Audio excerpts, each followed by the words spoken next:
Shalom, selamat siang.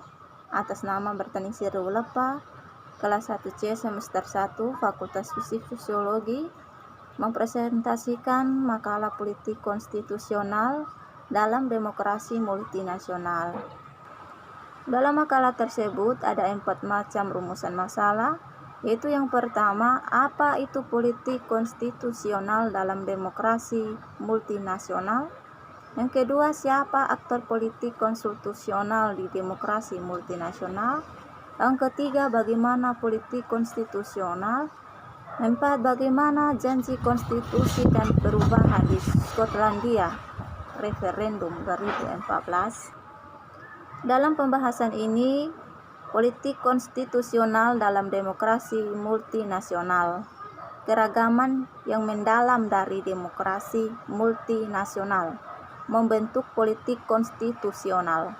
Keadaan politik luar biasa terkait dengan klaim terhadap dan upaya untuk membawa perubahan pada tatanan konstitusional. Politik konstitusional tentu saja tidak terbatas pada demokrasi multinasional. Tatanan konstitusional demokrasi mononasional juga mendapat tekanan untuk perubahan, khususnya selama masa transisi sosial, ekonomi, dan politik yang signifikan. Politik konstitusional di negara-negara mononasional biasanya berfokus pada penciptaan dan alokasi kekuasaan kepada lembaga-lembaga pemerintah untuk memungkinkan pengambilan keputusan yang demokrasi. Politik semacam itu juga akan membahas apakah dan sejauh mana konstitusi harus melumpuhkan lembaga-lembaga tersebut melalui rancangan aturan keputusan seperti hak veto atau persyaratan supermayoritas, serta melalui batasan substantif langsung pada perilaku pemerintah akomodasi institusional. Dari komunitas-komunitas ini adalah pertanyaan lain yang sering terbukti sangat sulit selama negosiasi konstitusional. Memang cenderung ada keinginan yang lebih besar untuk desentralisasi di negara-negara minoritas daripada di tempat lain di negara ini. Akibatnya, peningkatan desentralisasi untuk negara minoritas seringkali membutuhkan pengenalan atau pendalaman asimetri dalam penataan teritorial suatu negara. Namun, asimetri sering ditentang di seluruh negara yang cenderung disamakan dengan perlakuan tidak adil dan pilih kasih. Dalam konteks ini, negara cenderung menekankan aturan hukum, sedangkan negara minoritas berbicara tentang legitimasi dan demokrasi. Tentu saja, negara-negara ini tidak monotitik. Kewarganegaraan mereka biasanya terpecah dalam masalah penentuan nasib sendiri, yang berarti bahwa politik konstitusional dalam demokrasi multinasional juga melibatkan konflik di dalam negara-negara minoritas. Ada juga aktor politik konstitusional di demokrasi multinasional. Konstitusi sering digambarkan sebagai tawar-menawar, yang berarti bahwa politik konstitusional adalah proses yang berpusat pada aktor agensi dalam politik konstitusional. Negara multinasional dapat dilihat dalam berbagai cara. Dari perspektif multinasionalisme yang ketat, orang dapat melihat berbagai negara terlibat dalam definisi ulang hubungan mereka dengan negara dan satu sama lain. Memang dalam pengaturan multinasional biasanya ada polarisasi ideasional internal atau sifat negara yang merupakan jantung politik konstitusional dari sudut pandang kelembagaan. Politik konstitusional di negara-negara multinasional yang bersifat federal menampilkan pemerintah pusat dan unit konstituen masing-masing mewakili komunitas politik, perspektif institusional, dan multinasional.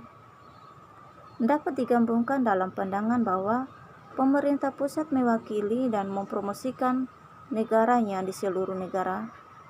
Bagian sementara, pemerintah unit konstituen yang mengawasi negara minoritas akan berbicara atas nama komunitas itu. Dan yang berikut politik konstitusional. Dari waktu ke waktu, upaya untuk menentukan nasib sendiri negara-negara minoritas membawa ke atas agenda politik pertanyaan konstitusional, yaitu pertanyaan yang berkaitan dengan struktur dasar negara, hak-hak warga negara dan masyarakat, dan aturan untuk politik normal dalam demokrasi multinasional. Gagasan tentang titik-titik kritis mengacu pada titik penting dalam waktu untuk memahami hasil politik. Titik-titik kritis merupakan titik balik dalam perkembangan politik. Mereka seringkali memiliki momen atau peristiwa tertentu di tengah mereka yang memberi periode waktu itu potensinya untuk transformasi. Oleh karena itu, titik-titik kritis mewakili periode waktu tertentu di mana proses perkembangan politik dapat dilempar ke berbagai jalur. Aktor politik membawa identitas dan kepentingan komunitas mereka, seperti yang mereka didefinisikan ke dalam negosiasi tentang masa depan politik dan institusional kolektif. Aktor-aktor ini sadar akan keseimbangan kekuasaan antara komunitas yang mereka wakili serta kekuatan pribadi mereka sendiri dan dampak yang dapat ditimbulkan dari hasil negosiasi konstitusional terhadapnya. Dengan demikian, periode politik konstitusional biasanya merupakan rentang waktu yang intens di mana topik desain negara, hak individu dan kolektif, distribusi kekuasaan, dan sejenisnya mendominasi pertanyaan sosial ekonomi. Ada juga janji konstitusi dan perubahan di Skotlandia referendum 2014. Seperti diketahui, pemerintah Skotlandia mengadakan referendum kemerdekaan Skotlandia pada September 2014. Kampanye referendum menghasilkan wacana politik oleh pihak ya dan tidak yang membolisasi angka 2 ancaman harapan. Itu juga dipuji sebagai contoh keterlibatan dalam partisipasi warga negara yang demokratis, baik selama proses dan pada hari pemungutan suara, di mana kemerdekaan ditolak oleh mayoritas rakyat Skotlandia. Hasil referendum kemudian membuka jalan bagi berbagai reformasi konstitusional dan kuasa konstitusional yang dirancang untuk memperkuat posisi parlemen Skotlandia dan juga mempengaruhi negara-negara lain di Inggris. Namun pada saat yang sama, ada seruan untuk pendekatan baru terhadap devolusi dan referendum yang lebih melindungi integritas perhimpunan.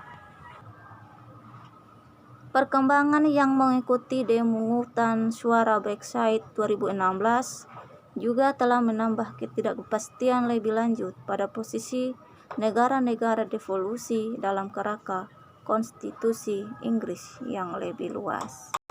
Jadi dalam kesimpulannya, kasus-kasus referendum pemisahan diri yang diadakan di Skotlandia pada tahun 2014 dan kasus-kasus yang diadakan di Wales pada tahun 1980 dan 1995 menunjukkan kesamaan yang mencolok dari perspektif, aspek-aspek yang dipertimbangkan dan mengkonfirmasi argumen yang diajuk dalam makalah ini.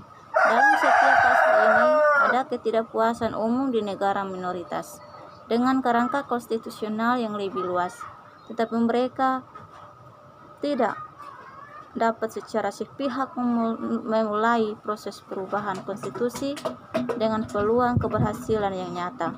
Penyelenggaraan referendum pemisahan diri kepedulian mengubah konteks dan asimetri kekuasaan antara negara-negara minoritas dan negara mayoritas, serta membuka kemungkinan reformasi yang tidak mungkin terjadi. Jadi, yang secara jelas keseluruhan adalah bahwa referendum pemisahan diri akan memiliki dampak yang signifikan pada tatanan konstitusional yang ada, memicu proses perubahan konstitusi yang berbeda dan terkadang bertentangan yang tidak boleh diremehkan. Demikian hasil presentasi saya.